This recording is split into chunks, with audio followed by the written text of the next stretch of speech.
Estamos público agora sim transmitindo para vocês aqui pelo esse edital do Patrimônio, aqui maravilhoso, contando a história do Butantã. Vamos lá, nós já passamos aqui um tempinho falando, mas não estava tão público assim, então vamos rebobinar aqui algumas coisinhas, certo? Então vamos lá. Aqui vou esperar vocês, hein? Vou esperar vocês para a gente falar justamente sobre isso, sobre histórias do Butantã, algumas coisinhas aqui para a gente estar contando, cantando.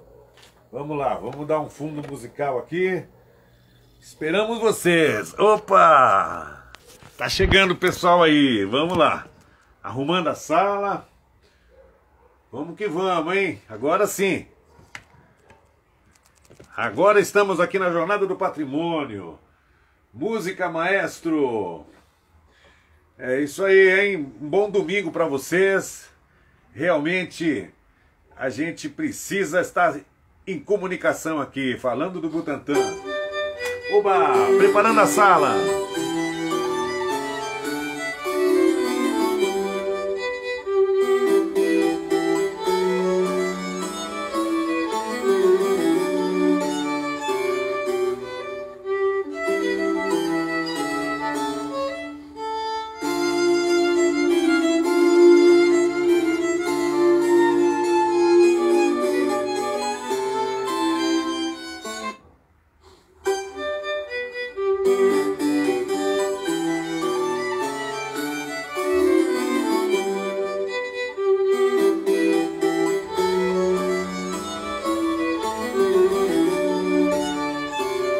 Butantã, somos nós.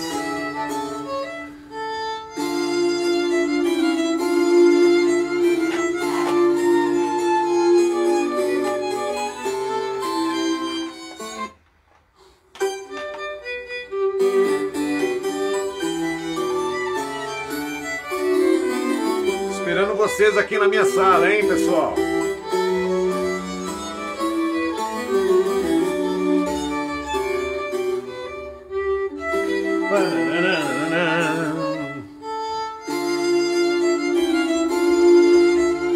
Vamos chegando, hein?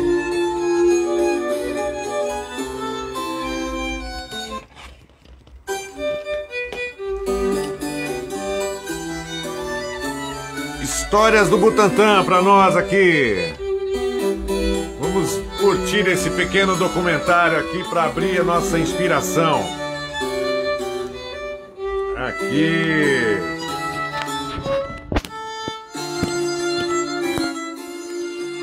Pronto, olha que beleza.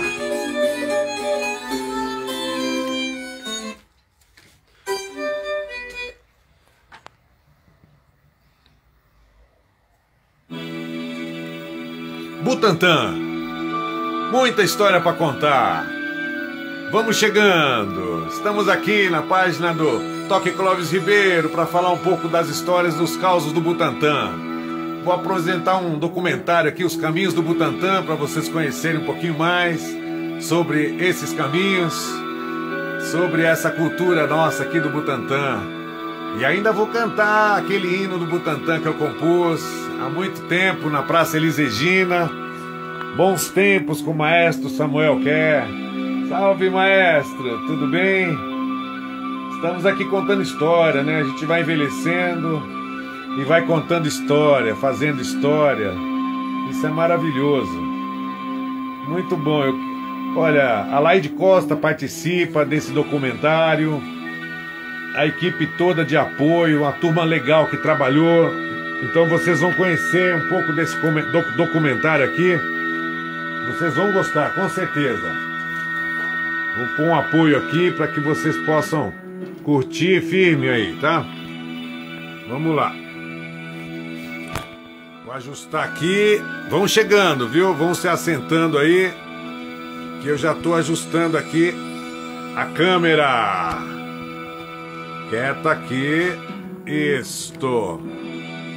Aí. Vamos chegando, pessoal. Tá liberado.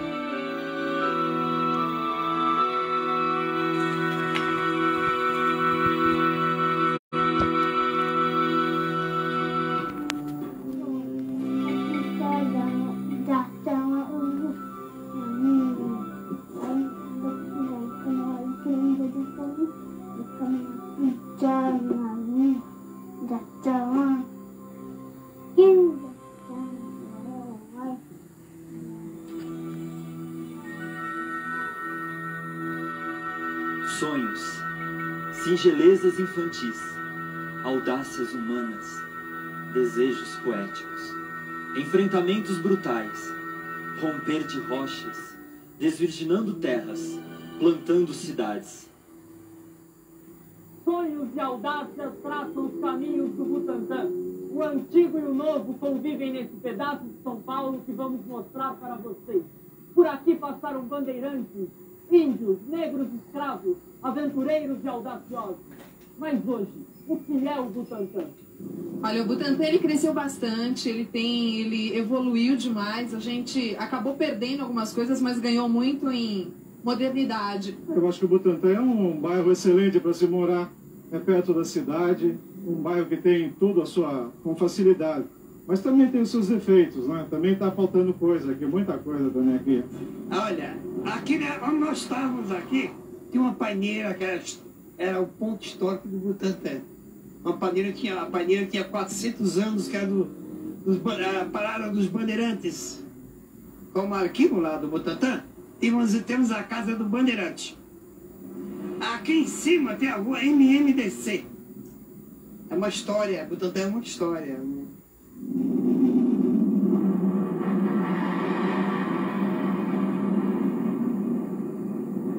As avenidas Francisco Morato e Raposo Tavares têm um dos mais pesados tráfegos das estradas brasileiras.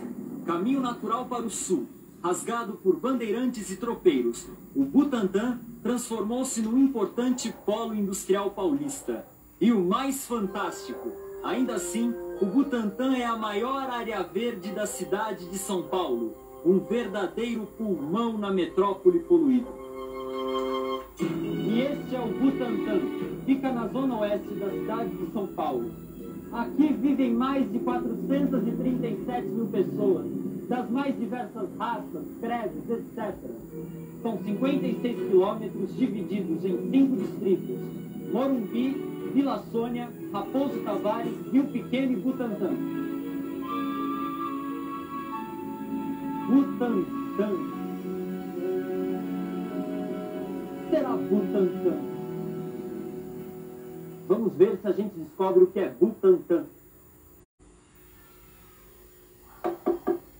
Bom, classe, ele acabou de me fazer uma pergunta. Qual o significado da palavra Butantã?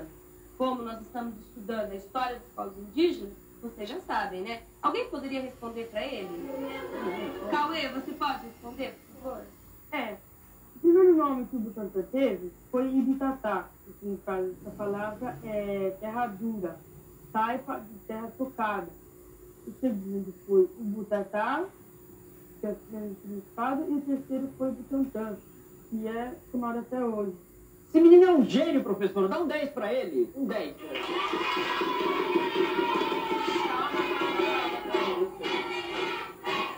Que legal, professor. E tem outras histórias sobre o Butantã? Tem outras histórias, que por sinal eles aqui não contaram. Em fila, todo mundo.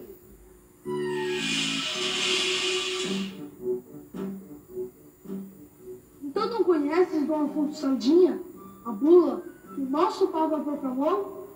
Irás que arranjar outro meio de socar farinha. O índio também é gente, como Deus criou. Ora, o malvado da companhia em tempo nosso, não vê trabalhadores. Aqui trabalha com cheiro de açúcar, a farinha. Para isso me considero a ferramenta dele. Todo índio tinha na mata como um dinheiro, livre como burubá, a anta, o bequinzão. Veio o branco, meteu o índio na terra, e a nossa vida de Deus se vestiu. A isso eu nem quero prestar ouvidos. Já tenho homens amados aos milhares. Na mata botaremos de ouro carregados, ou então eu me chamo Raposo Tavares. O índio mostra de equivalentes. E é claro, suas terras também equivalentes. Para mim, tudo isso é só palavra vã. Se o mar cruzei tantas aventuras faço, se me torno um pouco bugre a cada bunda que caço, vou abrindo o caminho deste meu cantante. Depois dessa outra história, eu vou convidar você para casa. E de bandeirante para o fundo obrigatório. Quando eu vim construindo a casa, e restaurado nos 4 segundos.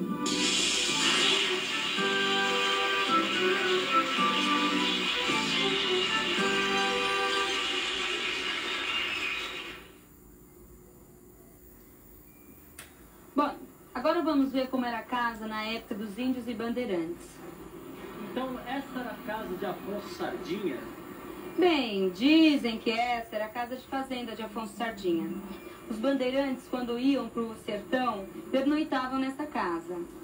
Afonso Sardinha não era muito bem relacionado com a igreja, mas mesmo assim deixa em testamento algumas de suas propriedades, tá? Essa casa, então, no passado, foi da igreja, passou para as mãos do Estado, depois para a iniciativa privada, até se tornar um museu. Então vamos conhecer o museu. Entrem, garotos, conheçam minha casa. Fiquem à vontade.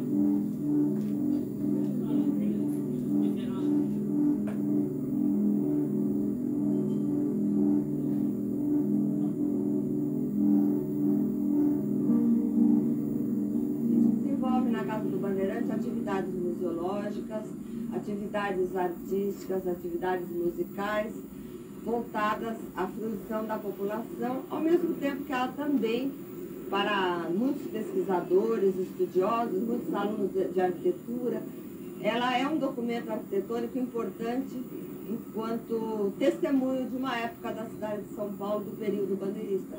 A taipa de pilão é uma técnica árabe trazida pelos portugueses que se adaptou muito bem em São Paulo, uma vez que nós não tínhamos pedra para a construção, e foi a forma de resolver a construção naquele período. A taipa de pilão é o barro que é socado numa forma de madeira, socado com pilão.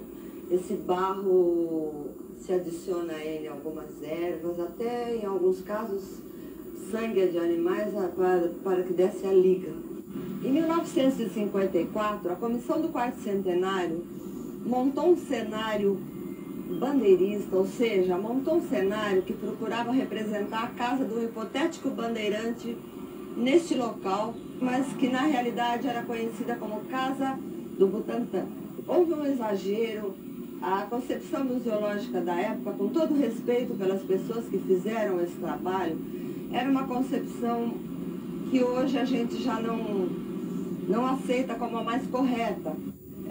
Na realidade, nem o Afonso Sardinha, que para muitos foi o proprietário da casa e aqui morou, sabe-se hoje que não foi dono destas terras. As terras de Afonso Sardinha ficavam no além Rio Pinheiros e são hoje o local onde está a cidade universitária e o Instituto Butantã.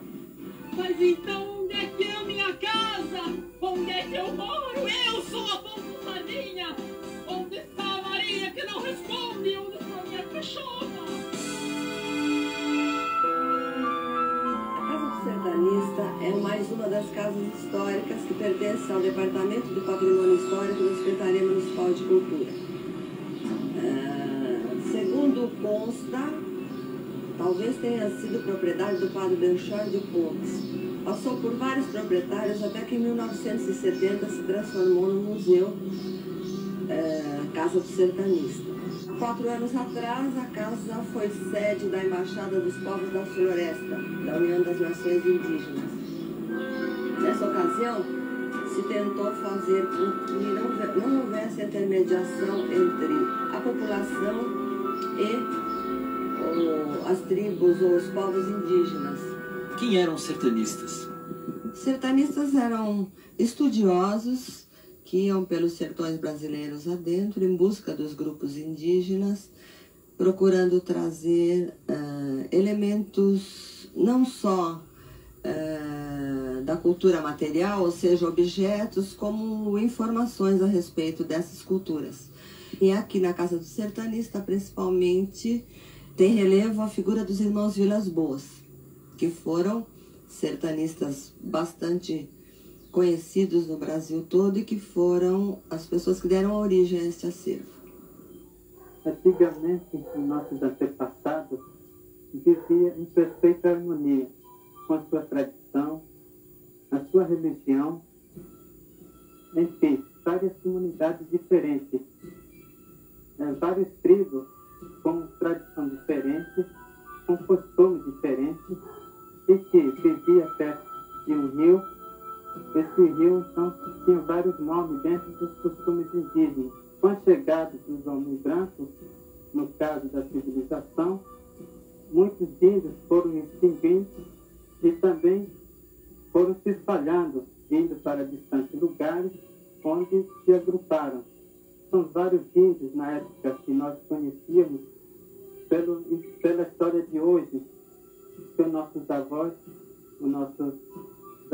passam e que falam de Tambiopé e também o Tebetá, que na época ocupava grande margem do rio Tietê. Vários nomes foram dados para os grupos diferentes. No caso, falamos do Butantan. E que ficou, então, como nosso conhecimento, o nome indígena, na realidade, seria Boirentã. O Boirentã, no caso, era um específico que era uma cobra que os índios conheciam como venenosa. Por isso foi dado esse nome de Boitatá, que, no entanto, devido à dificuldade do entendimento da língua guarani, ou língua indígena, os civilizados, os não índios, fizeram como Boitatá.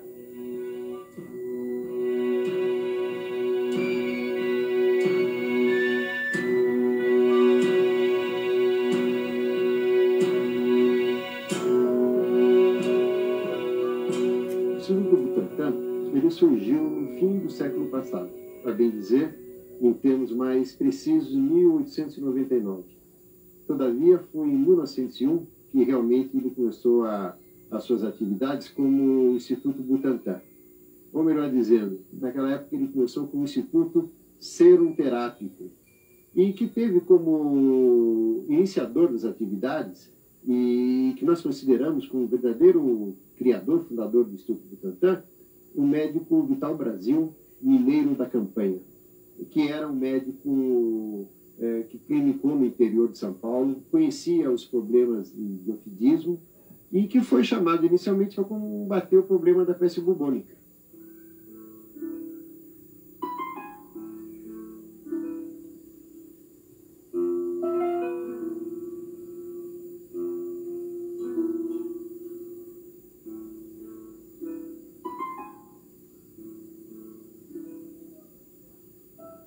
Foi aqui que tudo começou. Estamos no Museu Histórico do Instituto Butantan. Nesse local, que já foi um estábulo, Vital Brasil fazia suas primeiras experiências de combate à peste bubônica. Peste essa que assolava o estado de São Paulo, vinda principalmente do Porto de Santos. No meio desse processo, o próprio Vital contraiu a doença, mas felizmente se curou e conseguiu encontrar a cura da doença.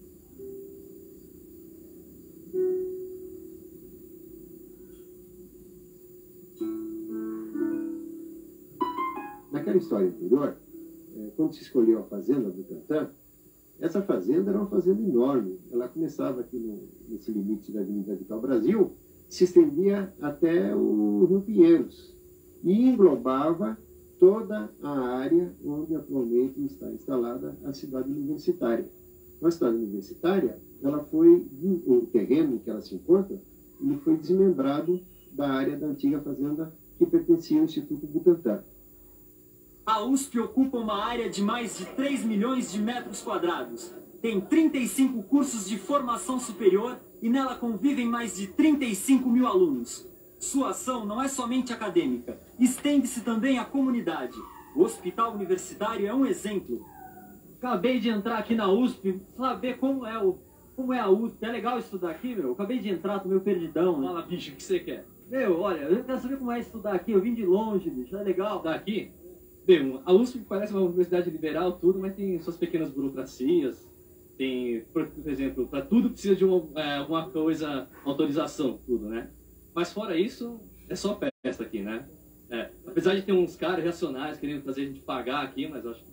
Bem legal entrar aqui, eu gosto de estudar aqui porque o ambiente é legal, né? Você está em contato com várias faculdades, você não fica restrito só à administração. Como é estudar na USP? É bom, é gostoso. Além da gente doida, o ensino é joia? Eu acho. É o melhor ensino que tem no país. Você sabe se tem gente de outros países? Tem bastante aqui mesmo. Tem africanos, sobretudo africanos, tem bastante aqui. Pessoal de Angola, Moçambique, Cabo Verde, e também no Gabão. Existe uma série de serviços dentro da USP que são abertos à comunidade externa e que as pessoas não sabem. Por exemplo, a Faculdade de Educação tem cursos de línguas que são super disputados. 70% das vagas são para pessoas que não são da comunidade da USP. Pouca gente sabe disso. Para mim que tem carro, é muito fácil estudar aqui na USP. Estou pensando para quem não tem carro, é complicado, muito complicado de se chegar na USP, é muito complicado de se locomover aqui dentro. E às vezes até os lugares não são tão distantes, mas eles parecem estar muito mais distantes do que são.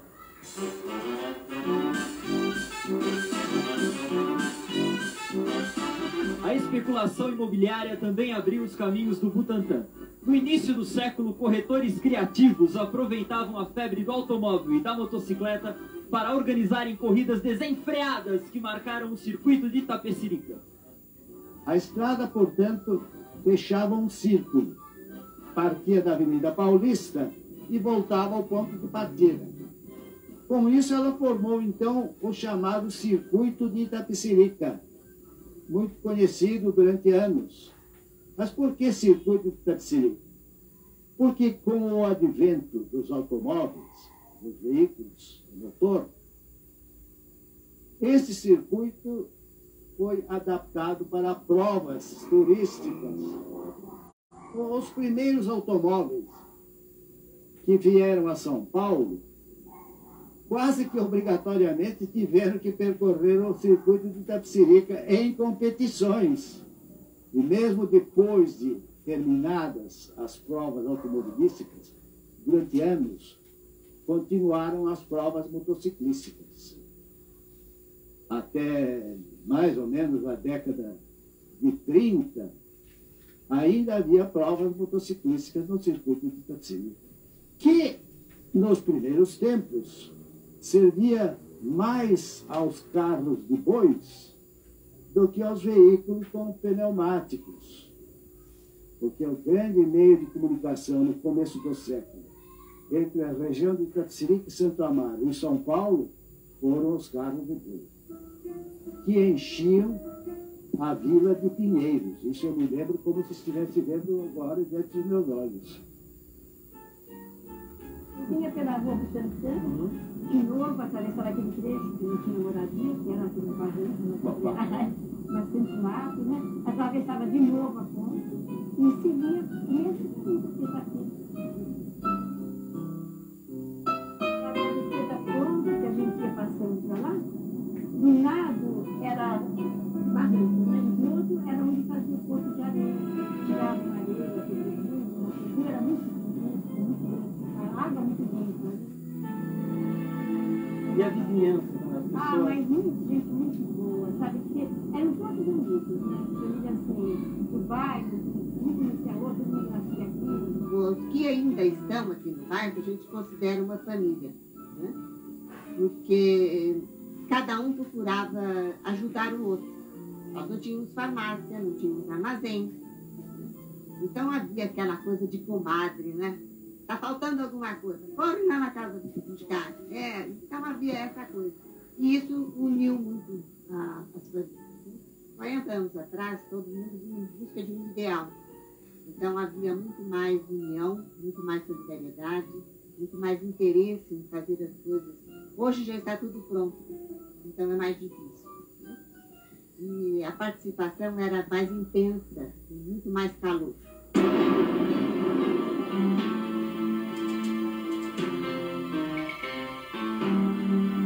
Especulação imobiliária, desordenado crescimento urbano, mudança do leito natural dos rios, grossas camadas de asfalto, obras sem planejamento. Aqui, como em várias partes do mundo, fazem das chuvas um sinônimo de pânico e destruição.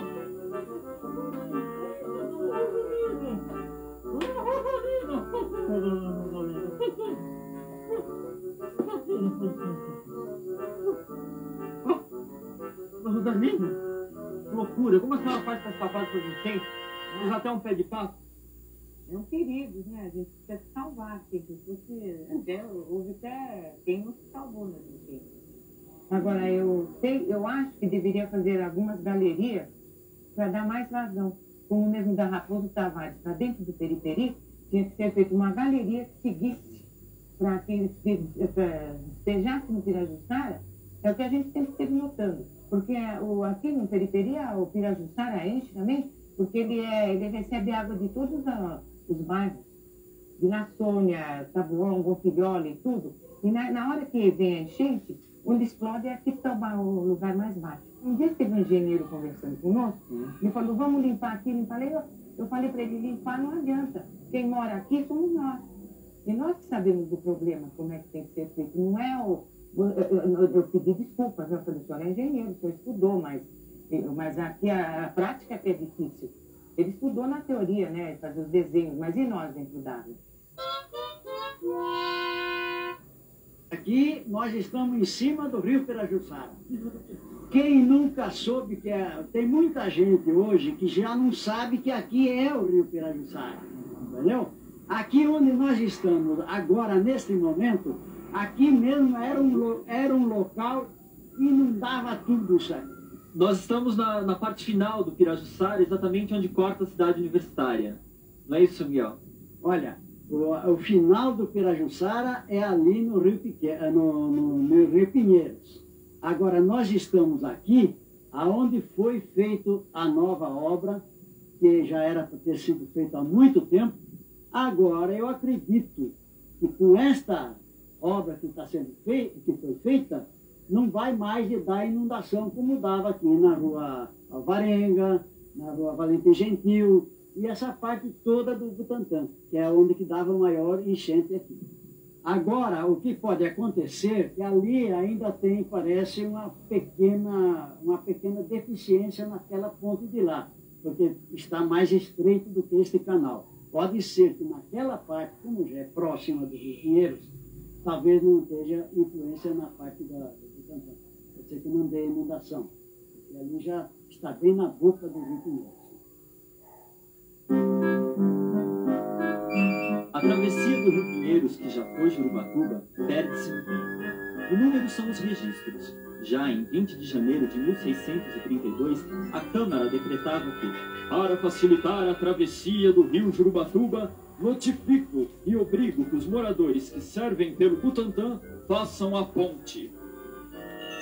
Se não fosses os oficiais da Câmara e o reitor do colégio, obrigando os moradores das vilas de Parnaíba, Itu e Sorocaba a dividirem as despesas da construção da dita ponte, eu não atravessaria nesta vida o grande rio Jurubatuba.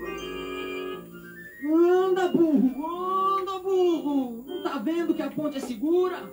Eu vou mostrar pra você a resistência da ponte. Ó, vê como eu pulo, seu burro. Ó, vê só. Ó como eu pulo. Obrigo os cabos da ponte grande dos Pinheiros a consertarem a ponte imediatamente, sob pena de não fazendo, pagarem a multa de 6.000 réis e 30 dias de cadeia.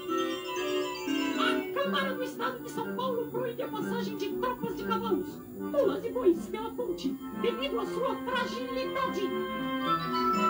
Mas os temporais que sempre assolaram o Butantã destruíram as pontes sobre o Jurubatuba, numa antevisão de nossas enchentes de hoje. Depois de mais de uma dezena de reparos e novas construções, a Câmara construirá a ponte, por não haver interessados em fazê-lo. Eu, vice-presidente da Câmara, Joaquim Floriano de Toledo, com muito orgulho, inauguro a primeira ponte de ferro de São Paulo. Só os antigos falam da lendária paineira.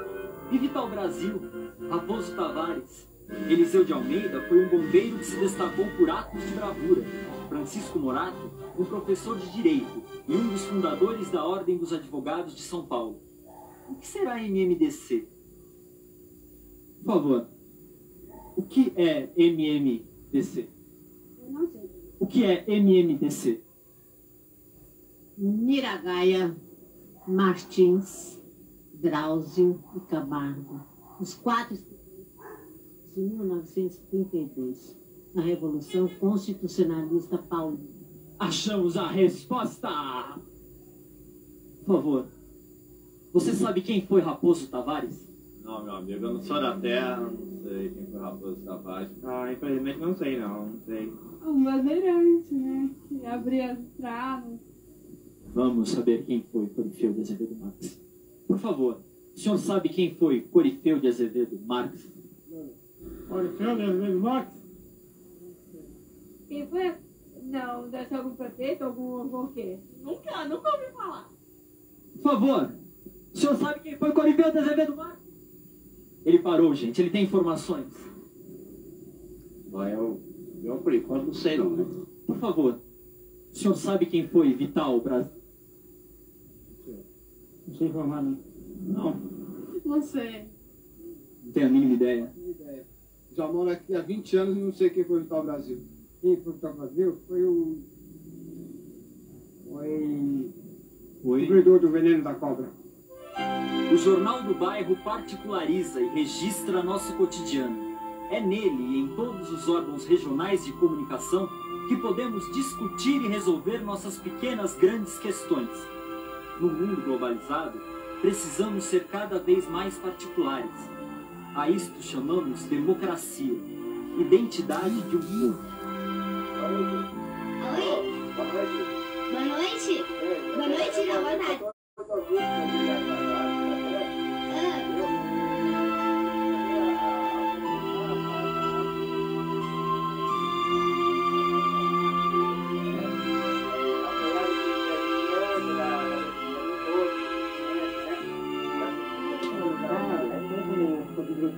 Primeiro, integrar uma comunidade. Essa comunidade é composta dos moradores. Então, a rádio comunitária ela deve ser feita pelos moradores de uma comunidade, ou seja, pensada, elaborada, principalmente resgatando as peculiaridades de uma determinada região. Eu acho que só através da democracia, da liberdade de expressão, como a rádio se implantou, da forma como ela se colocou, sabe? Você vê, há 3 meses com ela no ar, ela conseguiu discutir o orçamento do bairro, que era o 15º orçamento, e conseguiu, pela mobilização da comunidade, que fosse para o 3º orçamento. Olha, o importante dos veículos de comunicação regionalizados. O primeiro veículo regionalizado é o Jornal de Bairro. Agora está se implantando a rádio comunitária. Junto à rádio comunitária, nós estamos brigando pela TV comunitária. Por quê? Porque regionalizar. Hoje nós temos aí, estamos ouvindo falar, né, em globalização. Globalização, gente, não é a TV Globo, é pelo contrário, sabe? É você estar trazendo o meio de comunicação localizado, ou seja, o veículo de comunicação local. E neste sábado não percam um show com a grande cantora Alaide Costa, que é uma das ilustres moradoras do bairro do Butantã. Alaide Costa vai cantar para a gente O Luar de Vila Sônia, uma música composta na década de 70 por um presidiário, saudoso do luar de seu bairro. Não percam esse show na Casa de Cultura do Butantã. Luar, mas nada me seduz,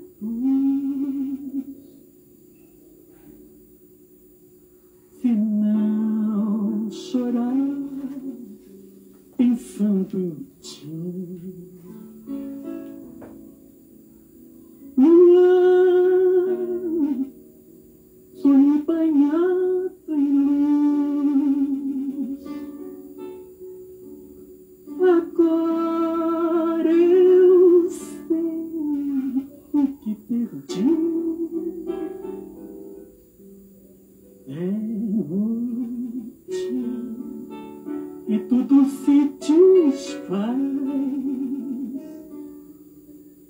na fria solidão da lei. Noite sem Deus, noite sem paz, e tudo foi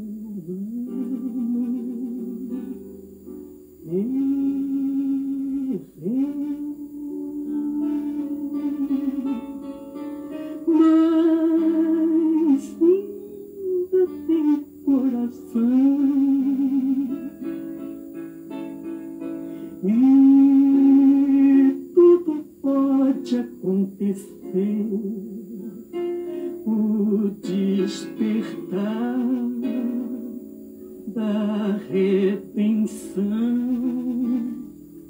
e um terno amor, o alvorecer,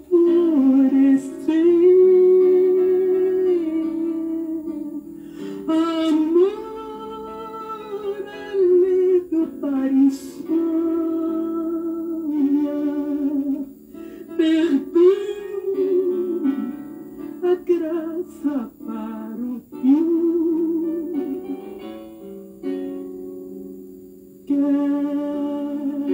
que o luar de Vila sonhar para morrer cantando assim.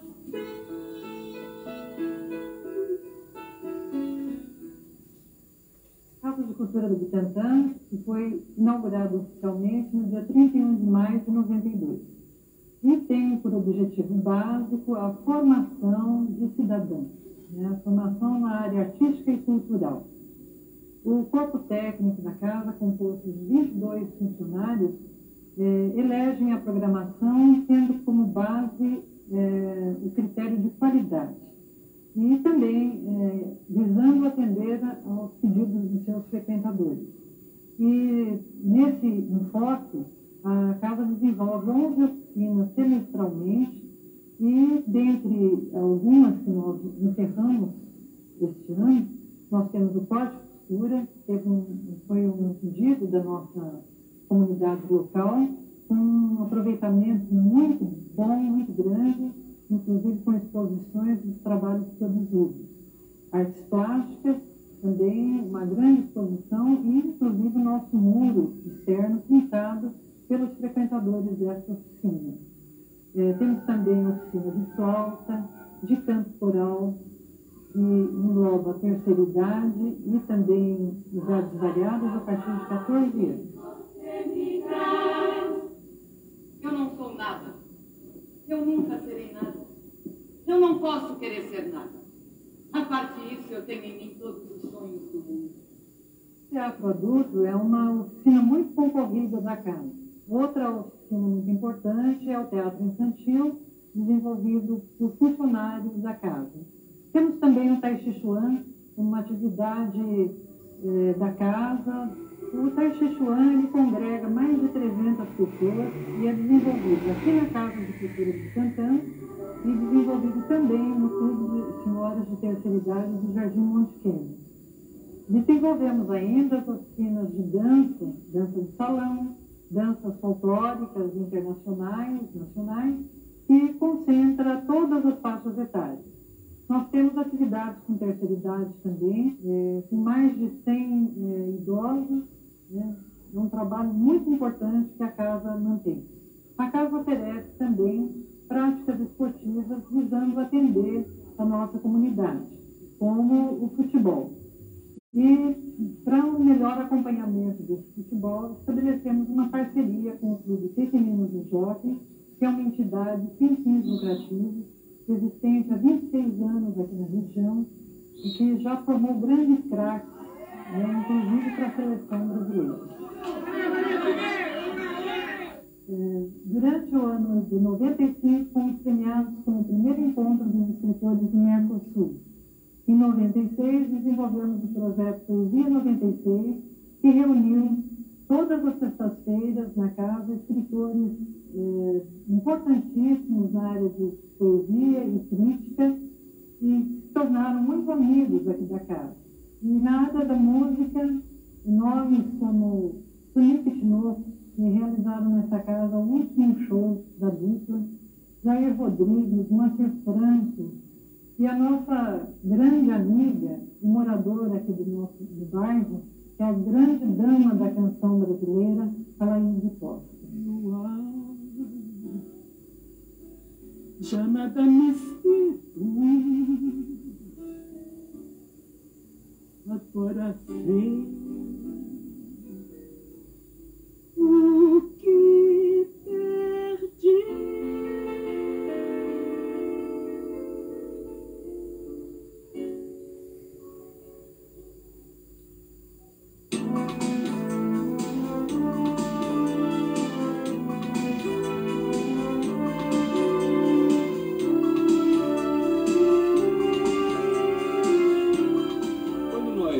Corta pra mim, vocês estão aprendendo muito sobre o Butantã, estão curtindo, e eu já vou cantar. Ó o meu amigo aí falando do Butantã.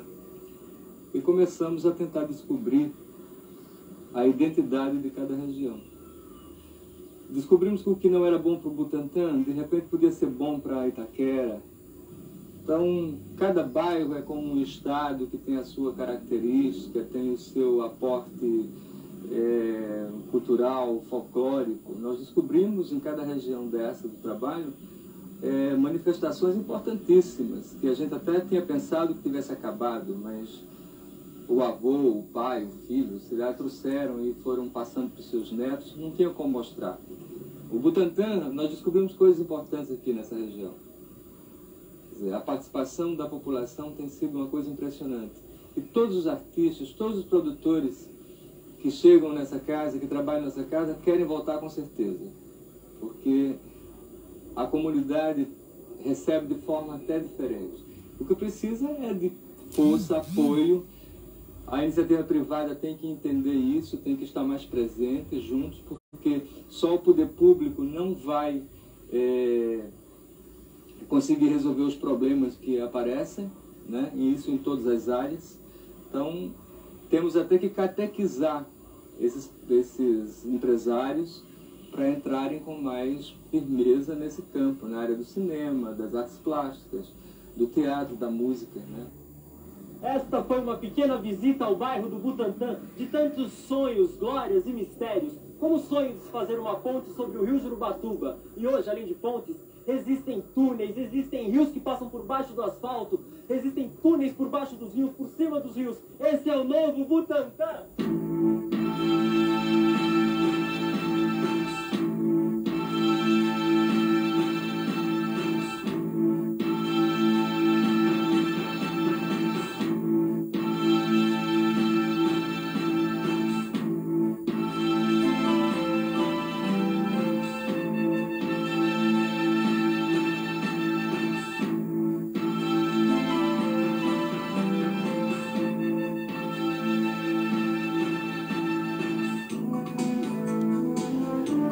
Butantã é tudo isso, vocês viram aí, né?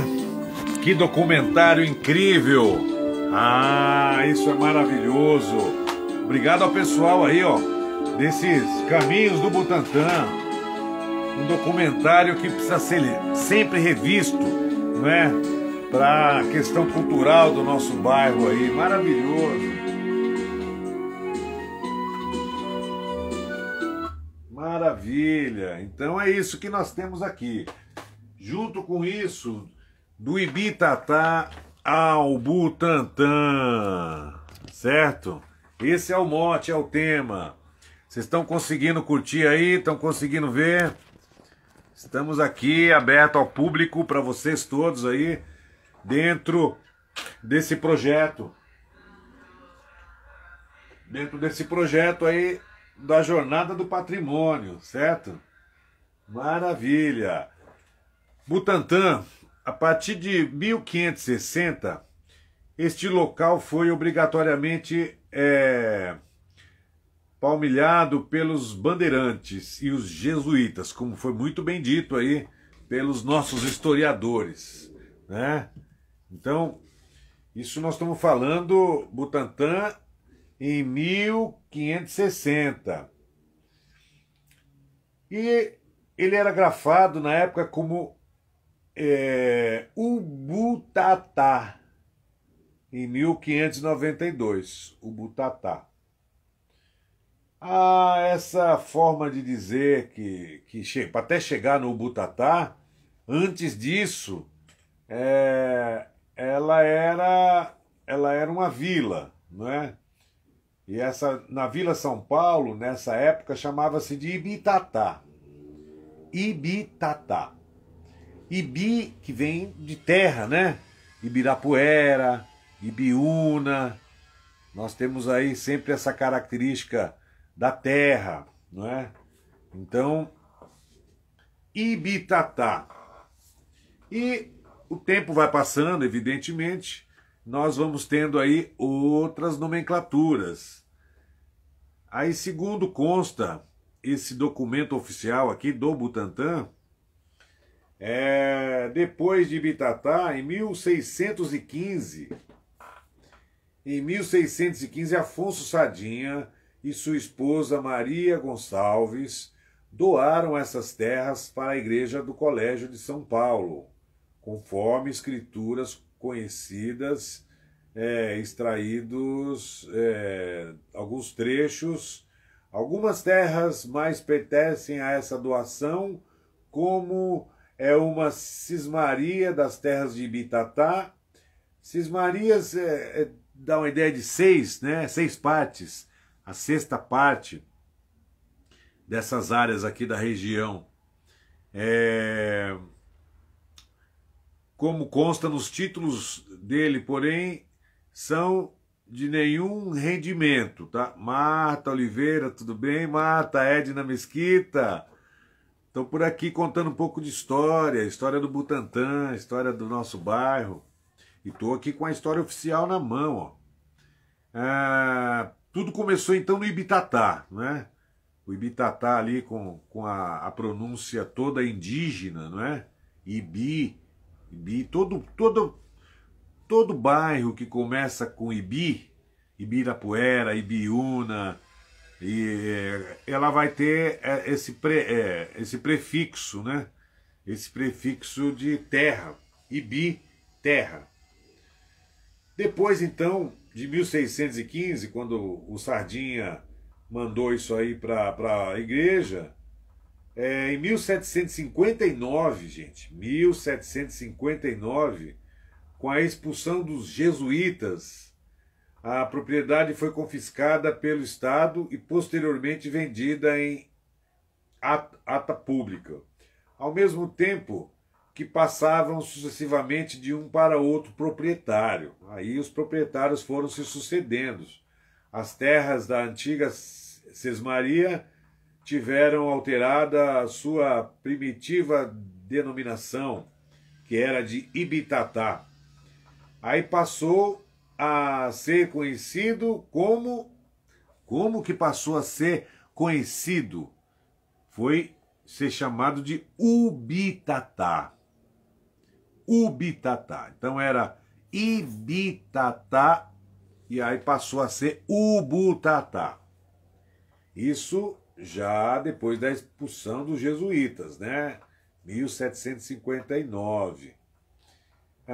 Ibitatá passou a ser conhecido como Ubitatá, que por sua vez se transformou em Ubutatá.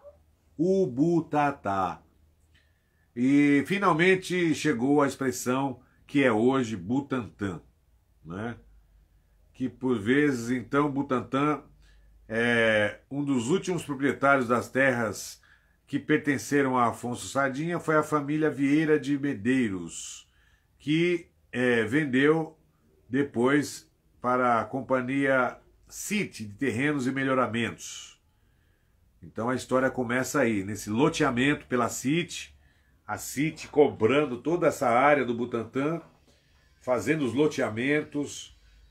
Na época eles ofertavam tijolos, ofertavam todas as condições para as pessoas virem morar aqui no Butantã.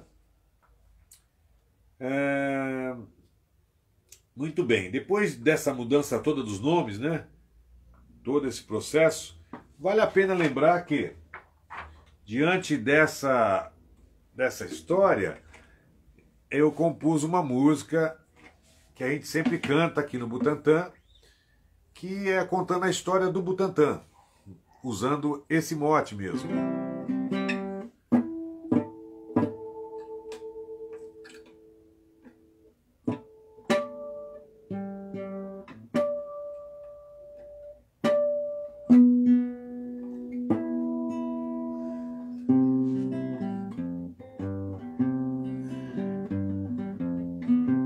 Isso aí, eu agora vou contar a história do Butantã. Eu agora vou cantar a história do Butantã. Houve um tempo que se chamava Ibitatá, depois vieram lhe chamar chamar Ubitatá, depois virou Butatá e finalmente Butantã. E finalmente Butantã. Cada taipa desse chão guarda firme na memória o dia da fundação e o início de sua história. Ibitatá, Ubitatá, Ubutatá e finalmente Butantã. E finalmente Butantã. Eu agora vou contar a história do Butantã. Eu agora vou cantar a história do Butantã. Houve um tempo que se chamava Ubitatá, depois vieram lhe chamar Ubitatá, depois virou Butatá e finalmente Butantã. E finalmente Butantã. E finalmente Butantã. Então essa música permeia toda essa história do Butantã, contando aí, fazendo parte dessa contação da história. Opa, não pode tampar aqui, senão ninguém me vê, né? Isso. Muito bem, Butantã, muitas histórias para contar. Tem até a história que a gente inventa, né? Histórias que a gente vai inventando. Por exemplo, tem uma história que os tropeiros, né, quando caminhavam ali pela Paineira, pela Francisco Morato, pelos aqueles caminhos para atravessar logo depois da ponte, né? Quando tinha ponte, quando não tinha ponte, dava-se um jeito. Parava-se ali naquela paineira, parava-se ali embaixo da paineira e acampavam ali. Pernoitavam, muitas vezes. E eles esticavam um fio para estender roupas, objetos, para não deixar as coisas caídas. E esses objetos pendurados, panelas, talheres e tal, quando batia o vento, quando o vento soprava, tinha-se a impressão de estar ouvindo o vento fazer assim. Bum. E os talheres nas panelas, ou panela na panela, fazendo tan, tan, tan. E o vento soprava e fazia bum, tan, tan, tan, bum, tan, tan. Então o vento soprava bu e os talheres e panelas faziam tan, tan, tan. Bom, aí já é história inventada, né? Aí já é um pouco de coisa da gente, da terra aqui, que vai contando as histórias. Muito bem, ó. Depois que nós já sabemos, então, que veio do Ibitatá, o Butatá, o Bitatá, Butatá, né? Dá até para confundir às vezes, tanta mudança. Mas começou no Ibitatá, depois veio para Ubitatá, Ubutatá e finalmente Butantã. Muito bem, durante alguns anos permaneceu assim, né, sem grandes mudanças. Além disso, algumas das suas principais características arquitetônicas haviam sido alteradas, tendo o amplo alpendre de serviços existentes na parte dos fundos e típico das construções da época, como o majestoso oratório para onde se abrem a capela e o quarto de hóspedes haviam sido fechados com paredes de taipa. Nós estamos falando da Casa Velha do Butantã, tá certo? Nós estamos falando ali, aquele ponto ali que a Casa Velha do Butantã se encontrava ali, fazia aquela ponte. Em 1953, olha que já pulou lá para frente, hein? 1953, Paulo Camiller Florensano teve uma importância grande aí. O que ele fez? Participando de pesquisas sobre as redes antigas das fazendas paulistanas, foi levado à casa do velha do Butantã. Isso mesmo. Pelo seu companheiro de trabalho, Carlos Borges Smith, também incansável estudioso do meio rural do passado. Teve, assim, oportunidade para estimar o grande valor histórico de construção abandonada.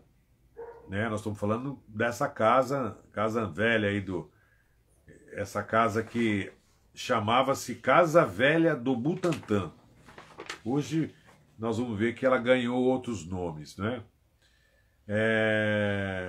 Depois que descobriram esse valor, né, dessa casa que ficou praticamente abandonada ali, é indispensável que fizesse uma obra ali, né, para valorizar aquele...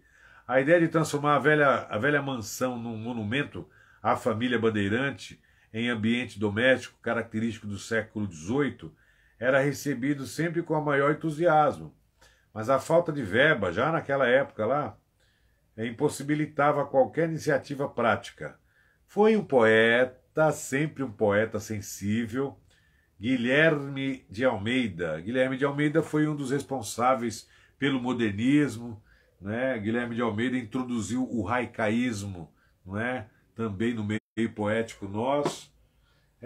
Então Guilherme de Almeida, como paulista zeloso das tradições de uma terra que em março de 1954, ao assumir a presidência da comissão do 4º centenário de São Paulo, certo? Ele, Guilherme de Almeida, se propôs realizar a custosa e delicada tarefa de restaurar a Casa Velha do Butantã. A restauração, a direção da obra foi confiada a Paulo Florensano, enquanto a restauração propriamente dita ficou a cargo do arquiteto Luiz Sais, que, na qualidade de delegado do Serviço do Patrimônio Histórico e Artístico Nacional, cuidou, antes de mais nada, de preservar as características originais do prédio. Então o prédio continua com as suas características fiéis ali. O madeiramento, irremediavelmente estragado, foi substituído por peças de igual formato, feitas com madeira da mesma qualidade. O telhado de 4 águas foi reconstruído por inteiro, aproveitando-se sempre as mesmas telhas. Olha, tudo restaurado e usando o mesmo material, as telhas de canal. Armazenando-se as vigas e caibros de acordo com a técnica setentista e, ao mesmo tempo, conservando o formato curioso dos beirais de cachorro, né? Aqueles beirais, acho que ficava para os cachorros deitar, né? Só pode ser. As espessas paredes feitas de taipa de pilão foram fortalecidas, as portas e janela muito amplas, com batentes telhados em grossas vigas de madeira resistente, tiveram suas ferragens reestruturadas, pregos de vários tamanhos, gonzos e ganchos, chaves enormes e fechaduras com espelho recortado em formato caprichoso. Tudo isso para valer, para manter viva ali a memória desse espaço, né? São ainda as mesmas de antigamente.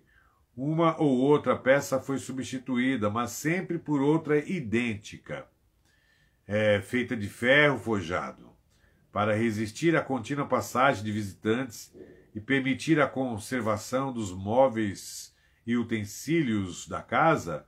O piso antigo de terra batida foi refeito, empregando-se mistura de terra e cimento. Obteve-se assim o desejável, resistência e um aspecto bastante parecido com o original. Depois de restaurada a Casa Velha do Butantã, já agora semelhante outra vez a uma autêntica Casa do Bandeirante, precisou ser guarnecida com móveis, adornos e utensílios em uso nas residências rurais da época. Não foi sem dificuldade que a comissão do 4º centenário conseguiu esta complementação. As obras já realizadas. Diversos objetos de valor foram doados por participantes ou particulares, o que possibilitou aos cômodos adquirirem o aspecto das salas e quartos reais onde viveram os paulistas de outrora, principalmente aqueles que nos tempos da Sesmaria trabalhavam arduamente. E aí, tudo bem? Estamos curtindo a história do Butantã aqui, direto da fonte, tá? Eu estou falando agora dessa casa do Bandeirante, que foi restaurada pelo Guilherme de Almeida, com todos os detalhes assim maravilhosos. A Casa do Bandeirante foi inaugurada no dia 30 de outubro de 1954, com celebração de missa oficializada pelo cardeal Dom Carlos Carmelo de Vasconcelos Mota.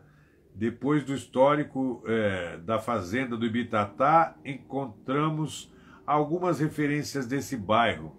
A Ponte do Butantã, em 9 de junho de 1635, em vereança, estando presentes os oficiais da comarca, a este pelo procurador foi dito que lhes requeris que mandassem fazer a ponte do Botantã. Botantã. É hoje célebre em todo mundo na língua tupi-guarani esse termo aí, certo? Esse nome, que na língua do tupi-guarani significa taipa de terra socada, taipa de terra batida, né? Taipa, aquele pedaço da terra, segundo o historiador Plínio Airosa, provavelmente terá algumas ligações com as fortificações primitivas do Emboaçava. Quem sabe se além do forte ali existente, não teria também sido edificada algumas taipas defensivas, né? Alguns fortes de defesa, né? O atual bairro do Butantã começou a desenvolver depois de instalação do Internacional Instituto do Butantã, eis sua história seguindo Bruno Rangel Pestana, tendo o governo de Estado resolvido criar uma seção para preparo de soros e vacina. Foi Adolf Lutz encarregado da sua organização. Comprada a fazenda do Butantã de início à sua adaptação, em ofício número 185, de 16 de dezembro de 1889, 1889, pessoal. Foi dirigido ao doutor do serviço cemitário, remeteu-lhe aquele funcionário e a lista do material necessário à instalação do Instituto Serum Terápico. Era assim fundado pelo grande Adolf Lutz, com uma dependência do Instituto Bacteriológico, o Instituto Serum Terápico do Butantã. Somente em fevereiro de 1901 foi nomeado o Dr. Vital Brasil, então assistente do Instituto Bacteriológico, para ser o diretor da antiga dependência desse instituto. Transformou-se então o atual Instituto Butantã em um serviço autônomo, ao qual o Dr. Vital Brasil deu tão grande projeção. Em janeiro de 1900, requisitava Adolf Lutz do Esquadrão da Cavalaria cavalos para dar início à imunização de animais. E em 26 de junho enviava ao DS sanitário a relação das cobras venenosas observadas entre eles. Dirigiu toda a instalação orientando a imunização e estudos para a preparação da vacina antipestosa, que devido ao aparecimento da peste em Santos, tinha o serviço sanitário de urgência em obter esse objeto. Já no início da reunião do século atual, ou seja, em 1915, né, século atual não, século passado, né, foi fundada a companhia, tudo aqui está no século passado, foi fundada a companhia City de Terrenos e Melhoramentos. Eu acho que a história do Butantã, ela vem até a hora que a City, essa empresa, ela faz os loteamentos. aonde ela compra esses terrenos, essas fazendas, e passam a lotear, estimular a moradia, estimular a participação aí das pessoas nesse processo de habitação aí, né? Bom, vamos ver aqui. Depois desse tempo todo, já no início do século de 1915, foi fundada a Companhia Cinti, Terrenos e Melhoramentos, e a mesma adquiriu a antiga fazenda do Ibitatá, devido esses lotes, dividindo, né, esses lotes, na verdade, dividindo esses lotes, na verdade, nós temos aqui, deixa-me ver aqui onde estávamos, 5 anos depois iniciou o loteamento desta, nascendo primitivamente a Vila Butantã. Vila Butantã. Então, se foi em 1915 inaugurada, 5 anos depois, né, em 1920, ou seja, 100 anos atrás, né, inaugurada, então, primitivamente, a Vila Butantã, Vila Lajeado e Cidade Jardim. Foi daí que surgiu as 3 primeiras vilas, hein, ó. A primitiva, valeu primeiro o Butantã, não é? Essa história da criação ali do espaço, do loteamento. E aí a Cidade Jardim também veio junto nesse lote aí, sem dúvida. Os primeiros bairros que mais desenvolveu foi a Vila Butantã, ao lado do Rio Pinheiros. O motivo do seu desenvolvimento é por estar próximo ao populoso bairro dos Pinheiros. Então aqui eles estão dizendo que o Butantã cresceu por causa do Pinheiros, né? Do outro lado da ponte. Há um pouco de controvérsia nisso, né? Porque o Butantã desenvolveu-se basicamente ali do seu lado também. Fazia o intercâmbio, né? Lógico, como não fazer intercâmbio? Mas ela não dependia tanto. Depois de um tempo, lembro que na década de 80, era chamado bairro dormitório Butantã. Um bairro onde as pessoas vinham para dormir e tinham que atravessar a ponte para trabalhar. Isso não mudou nos anos seguintes. Né? Continuou sendo um bairro dormitório. Hoje não, hoje o Butantã cresceu tanto que já é autossuficiente. As pessoas moram no bairro, trabalham no bairro, vivem no bairro e raramente vão estar optando por estar atravessando a cidade aí para alguma necessidade, não é? Mas vamos ver aqui mais quais os bairros que desenvolveram aqui.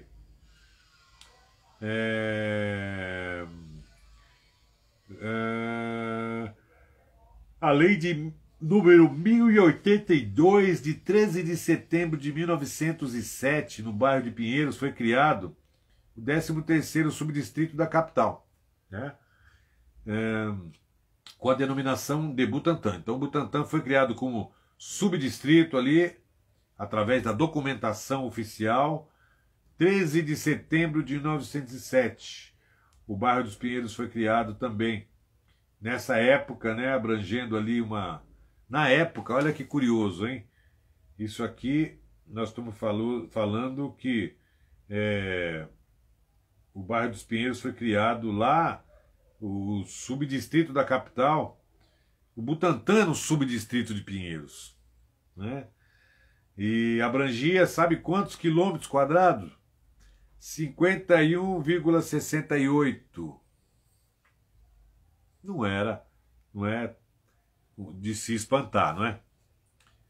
Pela lei de número 8.092, de 28 de fevereiro de 1964, foi criado o 45º subdistrito da capital, com o nome de Pinheiros, ainda não instalado, ainda não tinha instalado esse subdistrito. Esse último ficará no lugar do 13º subdistrito, e esse é o Butantã, irá ser sede do bairro. E o Butantã deixou de ser subdistrito, passou a ser uma sede, passou a ser um bairro. Muito bom, hein? Eu estou falando isso aí lá atrás, hein? Estou falando em 1964 foi criada então essa documentação separando aí. Este é o Butantã, que irá ser sede do bairro do mesmo nome. Abrangerá 45 km² aproximadamente, mais de 30 bairros. Desde já dissemos que seus primeiros bairros foram Vila Butantã, Vila Lajeado, Cidade Jardim, ambos urbanizados e loteados em 1920 pela companhia City, que cuidava ali do loteamento todo ali da City. Em décadas de 30 e 35 surgiram outros bairros, certo? Em 35 nós já vamos ter ali outras determinações, como as vilas, Vila Periperi, Vila Clotilde, Vila Gomes, Água Podre, Vila Jaguaré, Vila Caxingui, e entre 1935 e 40 surgiram Vila Sônia, Vila Iná, Vila Morse, Vila Indiana. Já em 1940 e 45 surgiu então, apareceu Jardim Guedala, Vila Previdência, Vila Progrediô, Vila Hípica, Jardim Ademar, Jardim Trussardi, Vila Pirajussara e outros. E em décadas de 1950 e 60 surgiram Vila Ronilópolis, Vila Esmeralda, Ferreira, Jardim Montequemel, Vila Maria Augusta, Jardim Bonfiglioli, tudo de 50 para 60 essa turma aí, viu gente? Vila Jaguaré.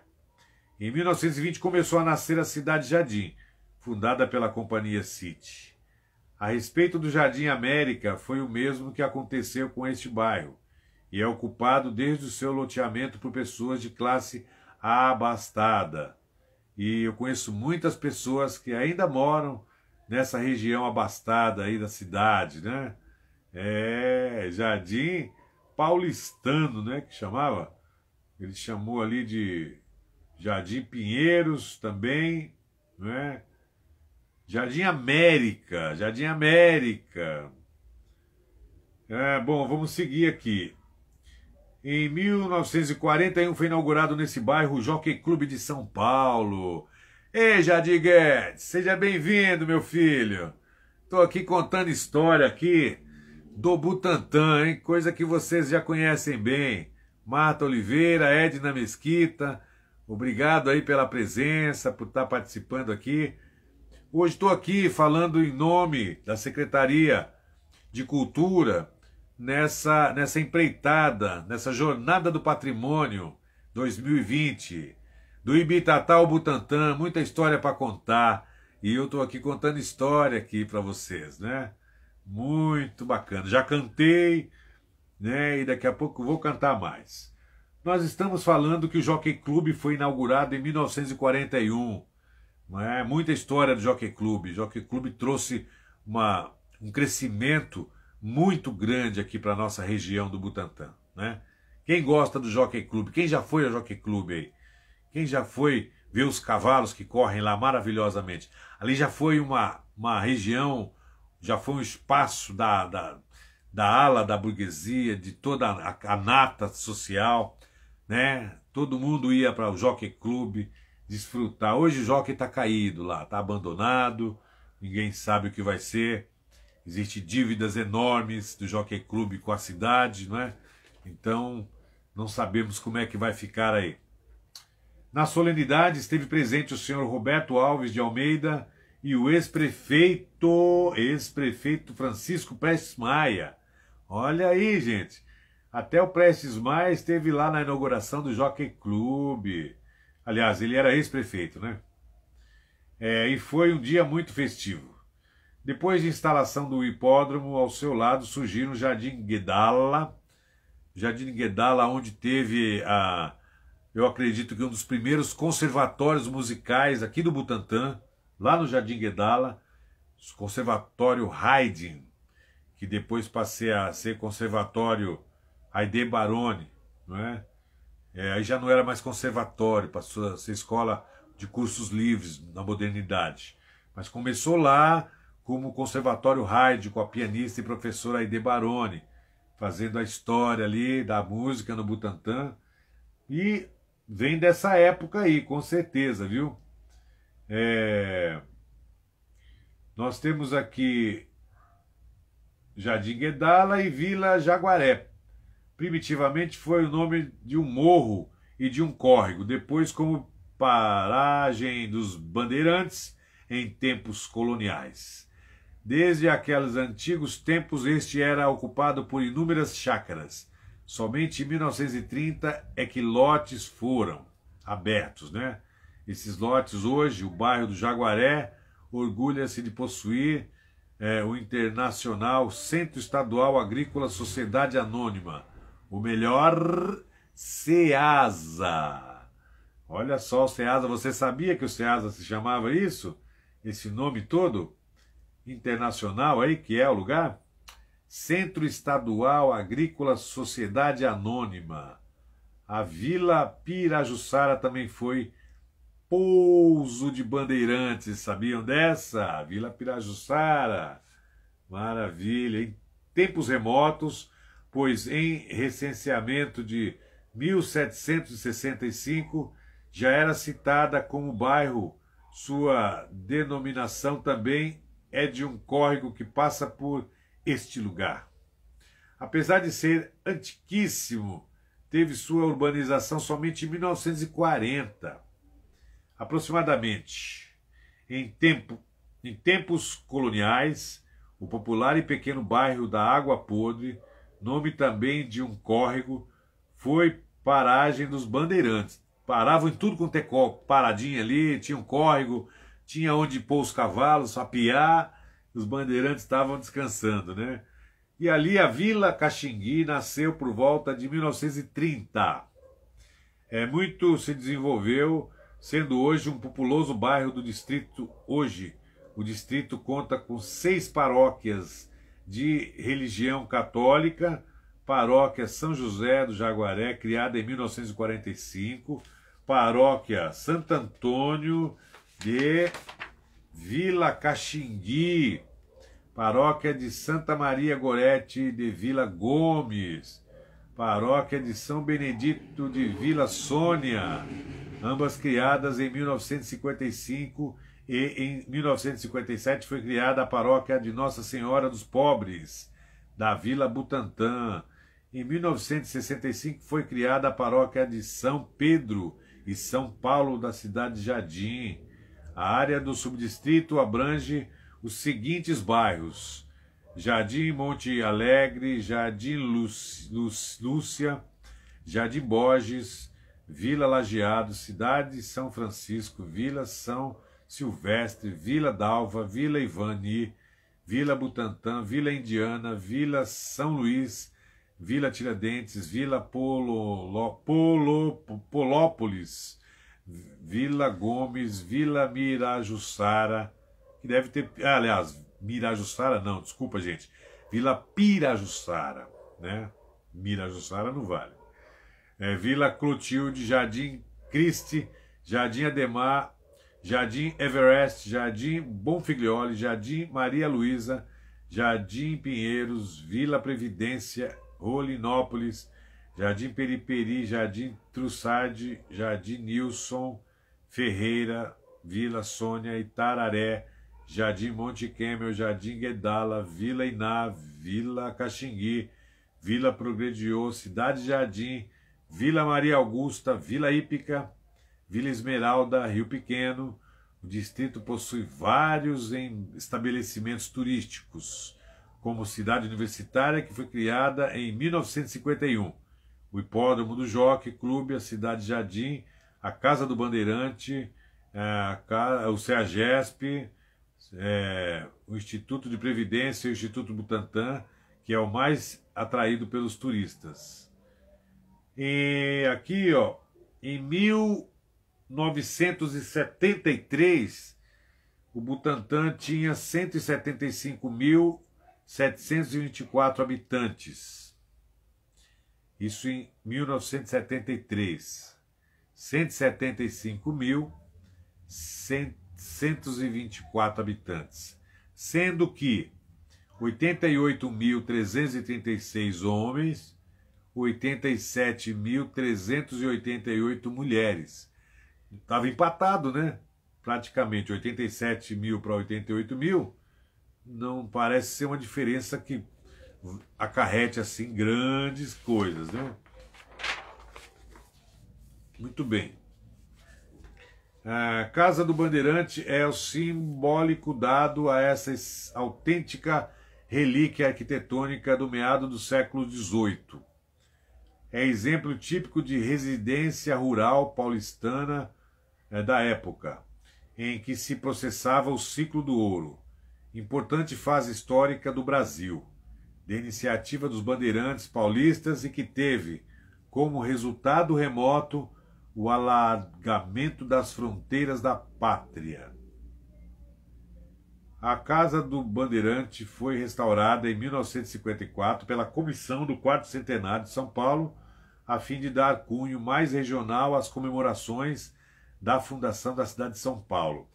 Após os trabalhos de sua restauração executada sob a direção técnica do DPHN, a casa foi inteiramente guarnecida com móveis, alfaias, utensílios característicos no ensaio de recomposição do ambiente rural doméstico da época. Serviram para orientar esse trabalho consultas feitas nos inventários de testamentos, documentos interessantes e outras publicações referentes ao século XVII e XVIII. Esses móveis e móveis alfaias foram em grande parte obtidos por doação de pessoas que bem compreendem o alcance desta obra que se propunha realizar. Atualmente, a Casa do Bandeirante pertence à Prefeitura Municipal de São Paulo, Secretaria de Educação e Cultura de Divisão da época, né? E o seu primeiro museu aberto à visitação pública. Fica esse museu na Praça Monteiro Lobato, Jardim Butantã, capital. E esse documento foi publicado em 30 de setembro de 1968. Então vocês observam que já tem um pouco de história aqui, né? Muito bem.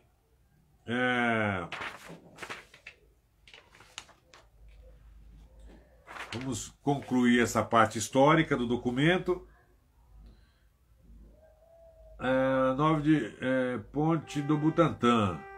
A Ponte do Butantã em 9 de junho de 1635, hein? Foi aqui o requerimento dessa ponte. Butantã quer dizer em tupi, taipa de terra socada, batida, né? Como já foi dito. Tem tudo isso dito aqui. Muito bem. A história da cidade, contada e recontada. Vocês viram no DVD aí agora há pouco, né? Um documentário falando sobre isso. Dificilmente nós vamos falar de Butantã sem falar de cidade universitária, de USP, sem falar de Jockey Club, sem falar de tantos outros lugares que tem aqui no Butantã históricos, né? Nós temos hoje o Palácio do Governador, né? A Casa do Governador ali.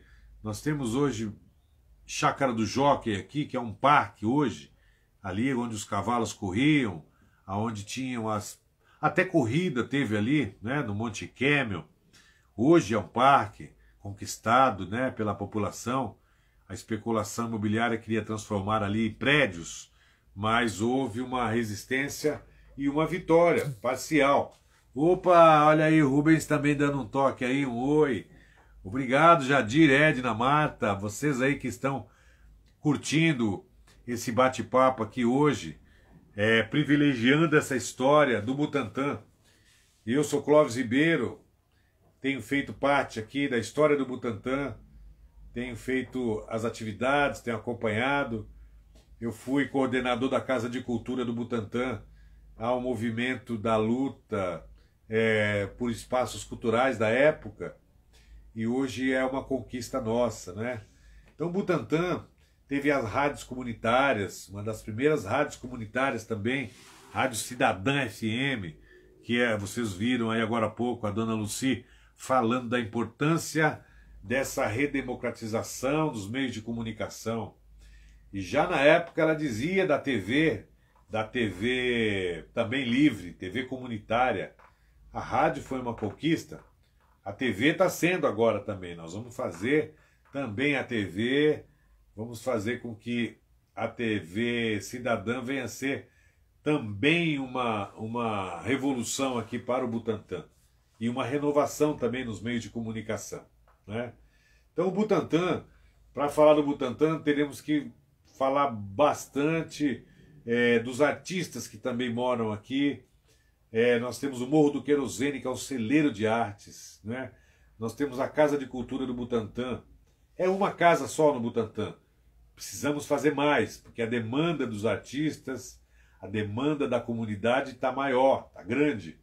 Então a gente, para atender a periferia, né, dos subdistritos do Butantã, fatalmente vamos precisar ampliar essa nossa ação cultural, não é?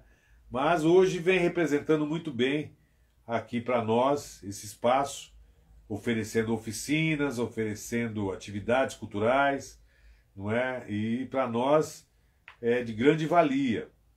Vocês viram que os nomes das ruas acabam tendo essa homenagem toda aí à questão do nosso bairro, dos nossos ícones. Nós temos uma pessoa no Butantã fabulosa que publicou esse livro aqui, ó. Butantã.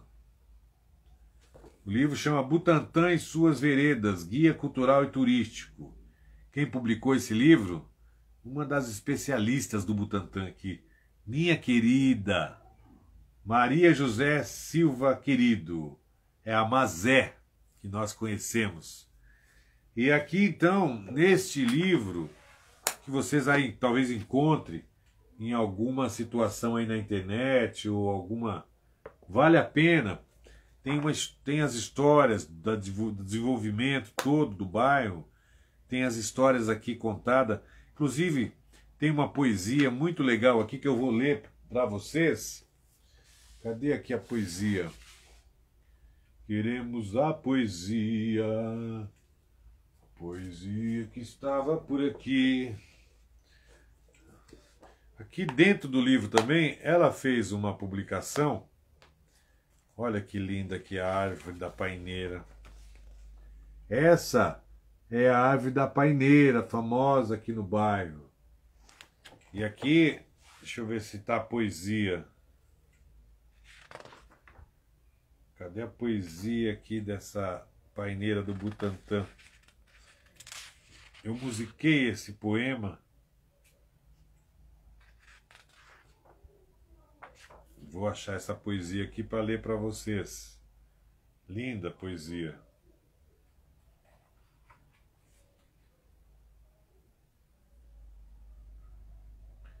Pinheiros, Vida ou Morte. Aqui tem a poesia também feita para Pinheiros, hein? Essa Mazé é fabulosa, viu? Tudo bem demarcado, tudo bem colocado. Vamos em busca dessa poesia que vale a pena ler. Tem ilustrações muito boas. Não vou mostrar tudo para você. Casa do Bandeirante, que é o nosso espaço sagrado aqui. E vamos aqui de encontro a essa poesia maravilhosa. Tudo aqui escrito nesse livro. A Universidade de São Paulo, quando chegou, quando não chegou. Aqui o jornal A Voz do Povo, que na época saía aqui no bairro. Tinha esse Jornal do Povo. Inclusive A Voz do Povo, eu acho que foi aí que saiu o poema. O seu poema, né? Acho que é isso, né, Mazé? Acho que foi num desses jornaizinhos aqui. Me lembro bem de ter visto ele.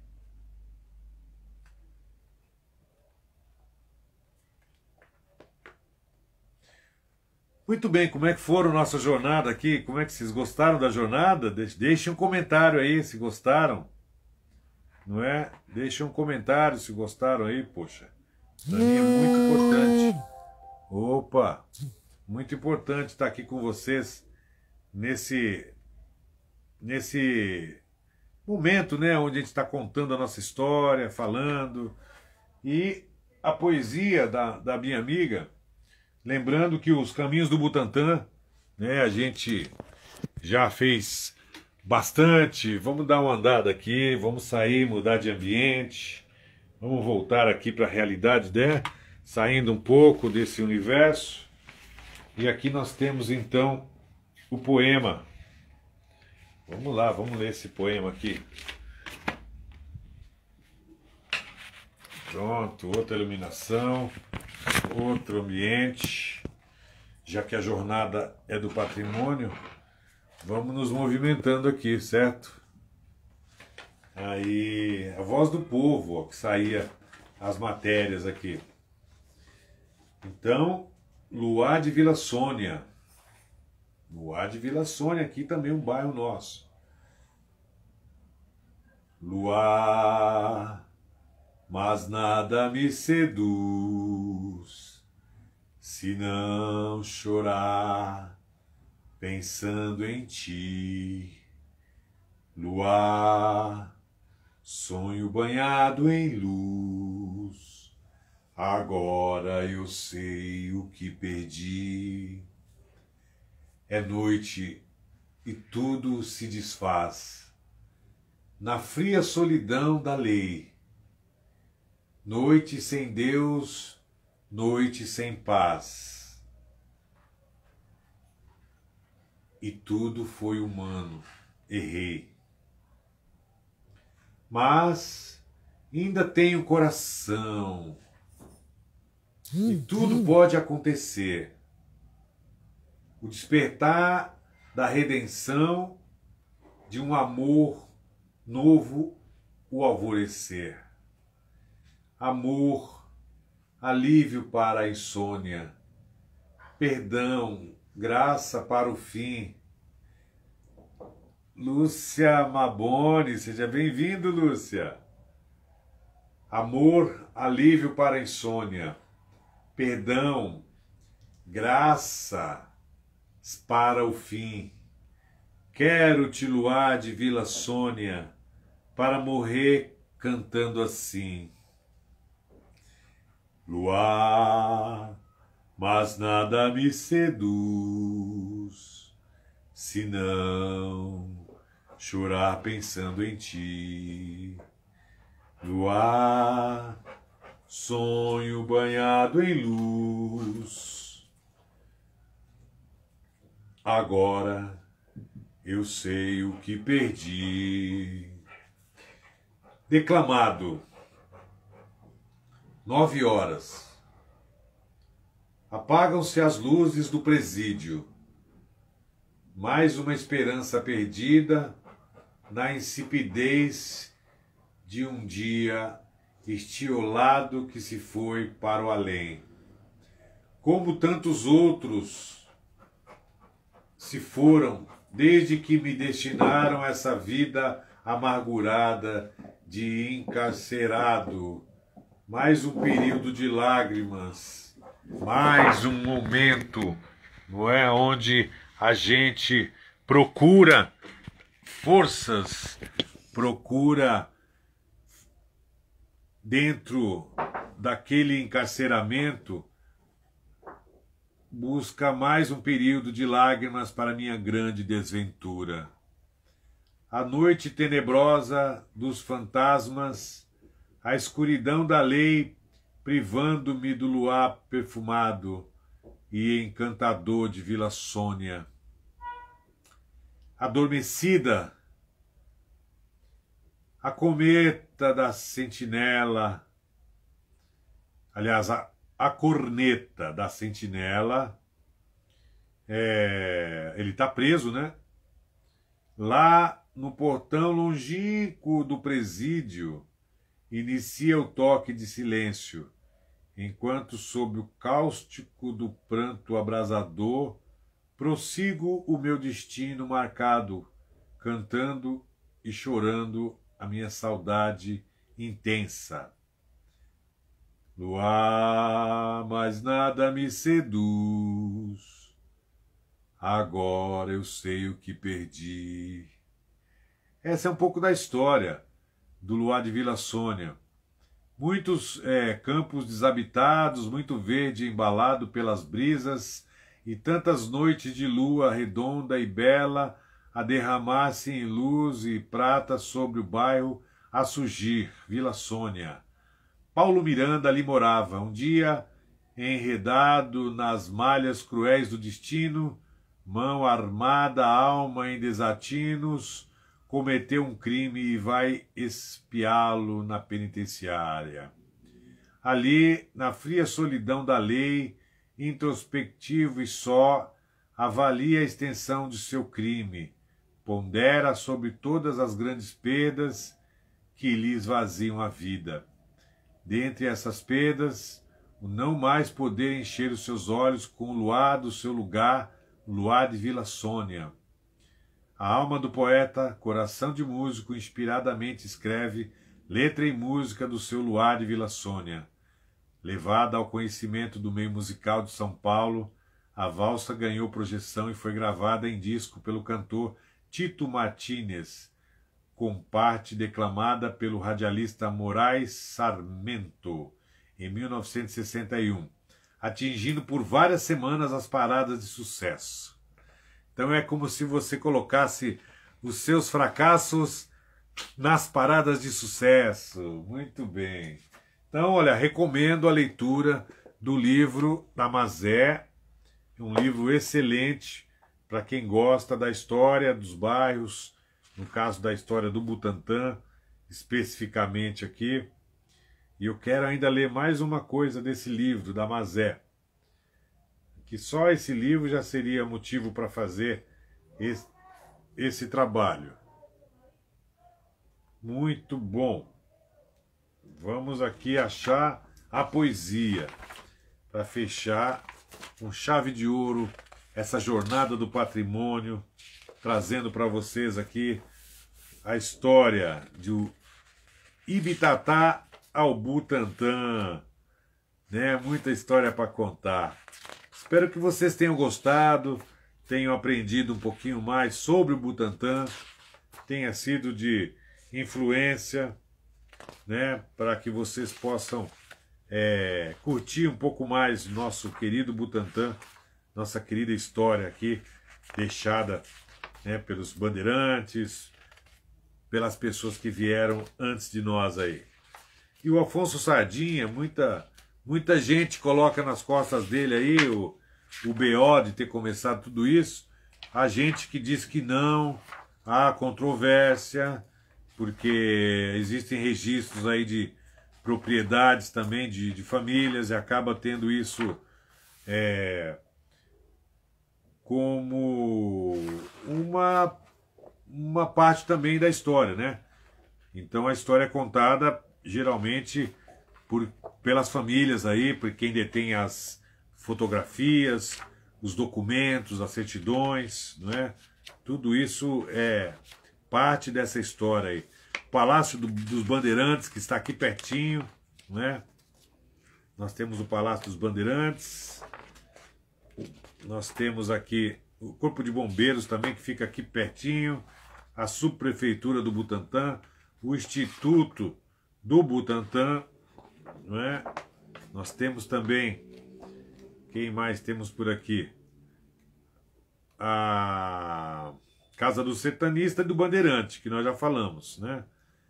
Depois, a biblioteca, nós temos uma biblioteca aqui no Butantã, que é a Camila Cerqueira César. É uma bela biblioteca. Realmente vale a pena vocês conhecerem. É uma só, mas é de grande valia. Muito bem. Esse é o livro que eu recomendo para vocês conhecerem um pouco mais sobre o Butantã. E vamos fechar então esse trabalho de hoje com um pouco de música para alegrar. Muito obrigado, Lúcia Maboni, Jardim Guedes, Marta Oliveira. Muito obrigado por estarem comigo. Olha, foram quase 2 horas aí, juntos, contando essa história do Butantã, que agora eu sintetizo na música. Eu agora vou contar a história do Butantã. Eu agora vou cantar a história do Butantã. Eu agora vou cantar a história do Butantã. agora vou cantar a história do Butantã. Houve um tempo que se chamava Ibitatá, logo após vieram lhe chamar Ubitatá, depois virou Butatá, finalmente Butantã, e finalmente Butantã. Eu agora vou contar a história do Butantã. Eu agora vou cantar a história do Butantã.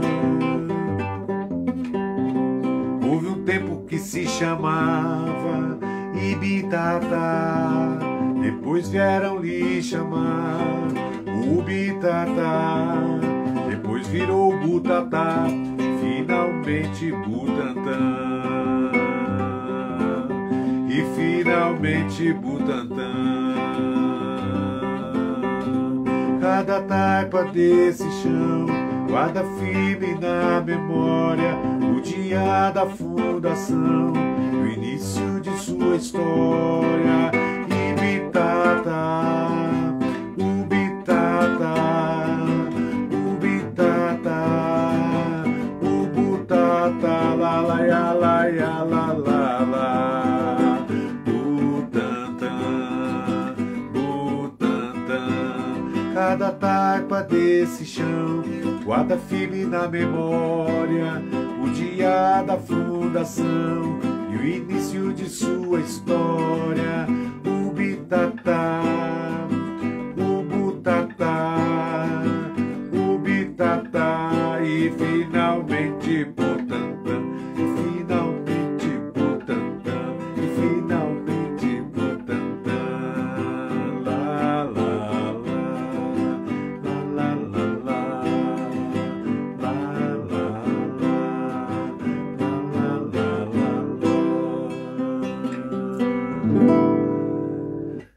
Muito bem, meus queridos, aqui fica a nossa jornada do patrimônio 2020.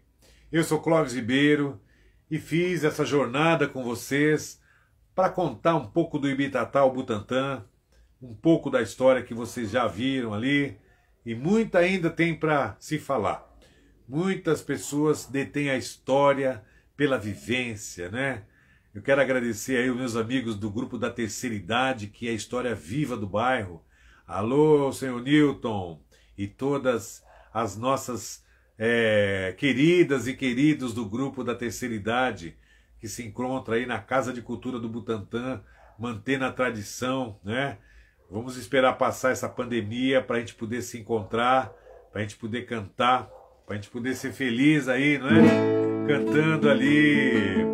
E um recado para você ficar em casa, para fechar isso com mais ainda consciência. Estamos tão distantes deste confinamento, querem nos manter presos, liberte o seu pensamento. Estamos tão distantes deste confinamento, querem nos manter presos, liberte o seu pensamento. Você não deve sair, fique em casa só em emergência. Você não deve sair, fique em casa e tenha paciência. Você não deve sair, fique em casa, saia só em caso de emergência. Você não deve sair, fique em casa, tenha paciência. Esse é o meu toque de recolher. Fique em casa, esse é o meu toque de recolher. Fique em casa, esse é o meu toque de recolher. Fique em casa, fique em casa. Muito obrigado a todos, que participaram aqui, que vão ver essa live que vai ficar gravada aí, e vocês vão poder reaver esse contato, essa informação, e o Butantã, que é o nosso bairro, nossa alegria. Vamos aprender a conhecer melhor nossos bairros. Esse é o meu toque de recolher. Fique em casa. Esse é o meu toque de recolher. Fique em casa. É isso aí, meus queridos. Muito obrigado e até a próxima oportunidade. Obrigado ao pessoal da Secretaria de Cultura, ao pessoal do Jornada do Patrimônio, que organizou maravilhosamente esse evento, não é? Fazendo com que acontecesse um monte de atividades aí pela cidade, e tudo isso muito importante para a nossa cultura. Isso é de uma valia imensa e tudo vale a pena se a alma não for pequena. Muito obrigado, até a próxima, valeu! Ibitatá, Ubitatá, Ubutatá e Butantã. Até a próxima, obrigado!